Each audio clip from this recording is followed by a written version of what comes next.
Before we start our presentation, we would like to present you a situation. And my friend Nishit Goyal is the CEO of Mercedes. Nirmal Chaudhary is his assistant, and Parag Agarwal is an IML student who didn't pay attention in the comp class.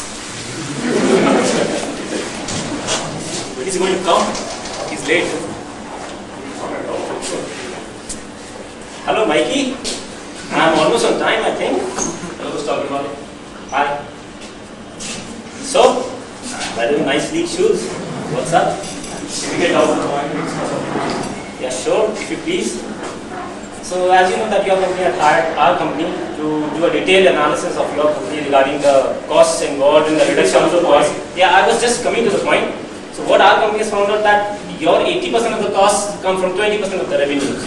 And considering all the global scenario and the global recession where every company is cutting costs and maximizing the revenues and maximizing the outputs, what our company suggests is that you should outsource your job to some other side. I get your point. I think I understand your point. I think you should talk to that. If that's fine, then that's good. It was nice meeting you. Bye-bye. Alright, there were several other negotiations after that particular interaction, but then because of some basic communication flaws, the deal didn't go through. So we would like to show you how you would be rather play safe with the German and make sure that your deal goes through. Right?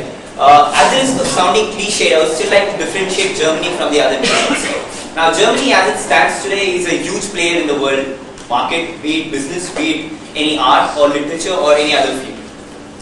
So, nations indeed are like men, and to a large extent, how a nation stands is to a large extent dependent on the deportment of its people.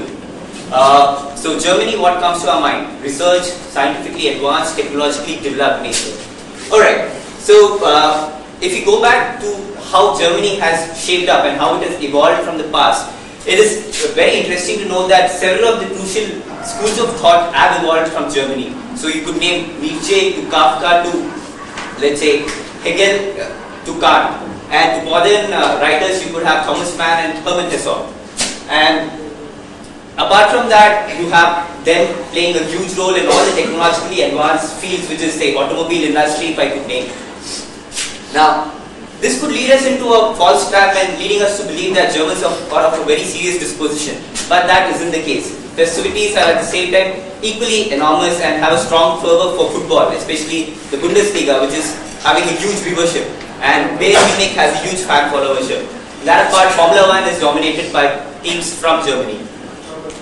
That apart, so to have a know-how of how a country has evolved from its past is also essential in understanding how you would negotiate with them. Now, my friend